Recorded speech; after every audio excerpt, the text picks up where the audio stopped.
Everybody, welcome back to the channel. My name is Josh. I still use junk on eBay, and today's video is a little bit different. So we are going to be talking about today the top 10, or at least the list of 10 mistakes a lot of beginners make on eBay. Now, I sell full-time on eBay. This is how I make a living. This is, 90+% of my income that supports my family comes from eBay. So these are kind of things I've learned along the way, mistakes I've made or mistakes I've seen other people make, things to avoid that if you're starting out on eBay, especially it's a brand new beginner, first time getting onto the platform, things to avoid, things to watch out for. Although if you are a little more experienced, maybe these are good reminders, or maybe you still have a thing or two to learn in here. But we're going to be going through this top 10 list today. Now, if you've been watching the channel for a while, you know I don't waste a lot of time with fluff for a lot of extra words. So we're just going to jump in it today with number one. Number one is paying retail prices for your postage. Walking into the post office or to the UPS store or a pack and ship store, and with your item already boxed up, or even worse, having them package your item for you and paying those retail rates for postage. It is so easy in today's environment to print off postage yourself, whether that be buying it through eBay or buying it through a third-party purchaser like Pirate Ship or Be Cool or even stamps.com or something like that. Prefer Pirate Ship out of those three. It's so easy to get retail rates for postage that are way cheaper. A lot of times like 20, 30, 50, even 70% off in some cases, depending on where the package is going, who you're buying the shipping through. So, and the nice thing is you don't need any special equipment to do this besides like a computer and a printer. As long as you have those two things, which you can go to your local library, use their computer, use their printers. Usually they charge like a dime or 20 cents. And then, yeah, you can just print your postage that way. But as long as you have a regular inkjet or thermal printer at home, you can print your own postage on regular sheets of paper, tape that label to the box, and save so much money. You can also use they're called 2-up labels. They're like got 2 sticky sheets on a piece of paper. I'll put a link to these in the description. You can do that. Now, if you're doing a lot more volume, yeah, you might want a thermal printer, but just starting out, print your postage at home using your regular printer. Save so much money, so much money. So that's number one, paying not retail rates, or paying retail rates, not paying commercial rates. Number two is buying more stuff than you list. The easiest part of this job is buying. I mean, I don't care who tells you otherwise. That is the easiest part. There's so much stuff out there. Last year, like 90% of stuff I bought was because people reached out to me or like, hey, I need to get rid of this stuff. Come buy it from me. I had somebody message me 2 minutes ago asking me to buy a kayak. I mean, it happens all the time. Like nearly every day, somebody's reaching out to me wanting me to buy stuff. Sometimes I buy it, sometimes I don't.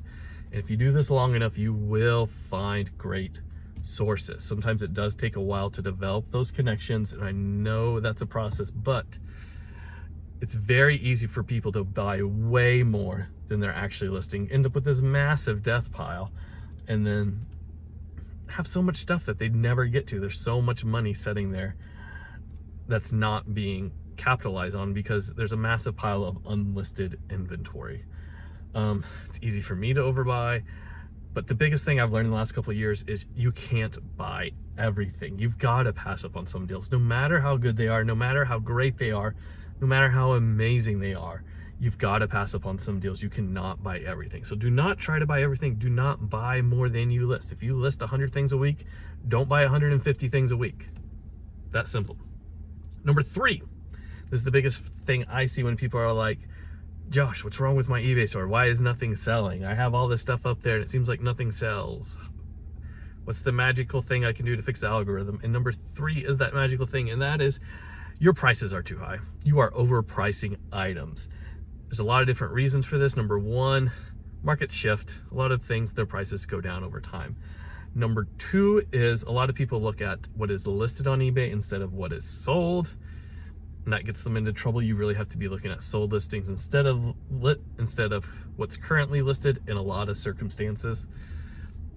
There's a lot of other reasons, but honestly, if you just lower all your prices, it's amazing what that can do. It's amazing when I run a 15% off sale across my whole store, how much more I sell because, oh yeah, all that stuff was overpriced by about 10 to 15%, and now it's not. So that's number three on my list. people have stuff overpriced. Let's go somewhere else and we'll talk about the other. What do we got? 7 left? All right, so we're here at the storage unit to talk about number 4. Number 4 is not having some sort of system for your listed inventory so that you can go and find it easily. There's lots of different ways to do this. When you're first starting out, you should just have one tote or box and just label everything box 1 or tote 1. And then once that fills up, tote 2, box 2. That's the most simple way to do it, but you want to start something very early on. It's pretty easy when you have like 20 items or even like 200 items to just put everything somewhere and keep it in your memory. But I've got like almost 12,000 listings here. I can't remember where everything is. Like, there's no way. We have to have a location with each item, and that needs to be on the item listing. On eBay, there's a field called the custom SKU, SKU, and you can use that field. It's a field that the buyers cannot see, only you as the seller can see it. You can put item location, you can put other information in there as well. But yeah, it's a great place to just put where is it located. Like, I've got these pockets over here. They're like shoe organizers. This one's pocket 181. There's lots of different things in here, but each of these on the listing, it tells me exactly where that location is. I got these boxes over here full of sewing machine parts. Sewing 16. I know exactly which parts are inside of this box. So yeah, I have a few different systems. I do have a video that talks about that, but you've got to have a way keeping your listed items organized. That is number, what was that, number 5? Yeah, did I skip number 4? Yeah, I skipped number 4. I went around down to 5. Let's go back to 4. Number 4 is worrying about every little thing that can go wrong. I mean, we're selling stuff online to strangers in other like states or even other countries. Like, things can go wrong, and things do go wrong from time to time. Every once in a while, every couple of years, I get somebody that tries to scam me over something, and sometimes it works, sometimes it doesn't. Sometimes things get lost in the mail. If you mail out 10,000 packages this year, you'll have 1 or 2 things that get lost. But honestly, it doesn't happen that often. Things typically aren't damaged in the mail if you mail them out correctly. There's lots of things that happen a very low percentage of the time, like scams, things getting lost in the mail, things getting damaged in the mail. It's such a low percentage chance of it happening. It will happen if you do enough volume, but such a low percentage chance that it can't be your deciding factor on really anything.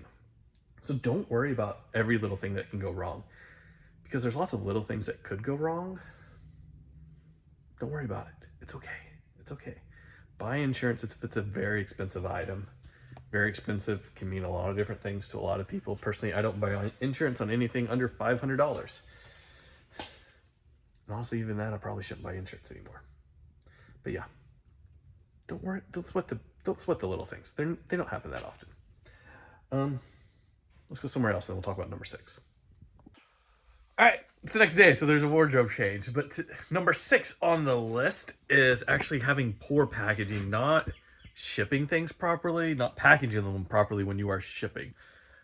When I order something off eBay personally, I never know how the packaging is going to be when it comes. I order a lot of 4 parts and broken sewing machines because I part them out, and I order, I don't know, a few each month, and it is a toss-up to whether that thing is going to be more damaged than when I purchased it once it gets to me, because those things are big and heavy and people just don't package them well.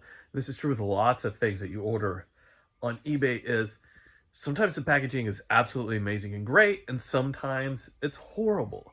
So like, yeah, don't use trash to package things in. I've had things packaged like an old carpet, like nasty, dirty carpet that came out of a house. Lots of weird things. So use good packaging. You can reuse boxes. That's totally great. There's nothing wrong with that, as long as the box is still in good condition. But just don't use trash. I'm going to put it that simply. So yeah, that's number 6 mistake a lot of beginner eBay sellers make. Number 7 is spending too much money on non-essential equipment. Essential equipment is going to be different for everybody and where their business is at different points. For instance, we talked about the Rollo printer earlier, or the thermal printers. That's not going to be essential when you start out. You can print labels many different ways, but at some point that does really become essential when you are printing 10, 20, 50 labels a day. Having that thermal printer really will save you a lot of time and become essential, but not everything is essential at the beginning. Spending lots of money on shelving or nice banker's boxes or really nice totes is not necessarily going to be essential for every business. It is for some. It's not going to be for everybody. So don't overspend on things that you don't have to. Is there a way you can do it a little bit cheaper and still get it done just fine? So yeah, don't overspend. Keep things low cost or no cost if you can. Yeah, one thing I've been tempted to do recently is upgrade all the boxes I keep books in to some nicer ones, but it's like, there's no reason to, really. It would look better, it'd make me feel a little bit better, but wouldn't perform that much better, honestly. I don't really have problems with them breaking that often. They're totally fine being just cheap cardboard boxes that I find here and there. So that is number, what was that, number 7? Yeah, we got 3 more. Let's go inside for the last 3. All right, looks like we're on number 8. All right, it looks like we're on number 8 now. Number 8 is just trying to grow too fast, trying to go too fast, trying to do too many things at once. As we are learning and growing, we don't know what we don't know. And there's going to be problems with our systems, either not having a good inventory system, problems with shipping, problems that you don't even know yet. And you're not going to, if you grow too fast, it's just going to compound those errors and make them bad. Hopefully this is making a lot of sense. So right now I'm at 12,000 listings. If I overnight went to 50,000 listings, everything would fall apart because there's stuff that I need to be doing to get to 50,000 listings that I'm not doing yet. And I don't even know what those things are, honestly. So trying to grow too fast can be really bad. Start slow, start small, and just kind of take your own pace, learn as you go. Don't be in a hurry to be selling, $10,000 worth of stuff a month overnight. Just start selling a couple $100 a week, couple $100 a month, whatever it is.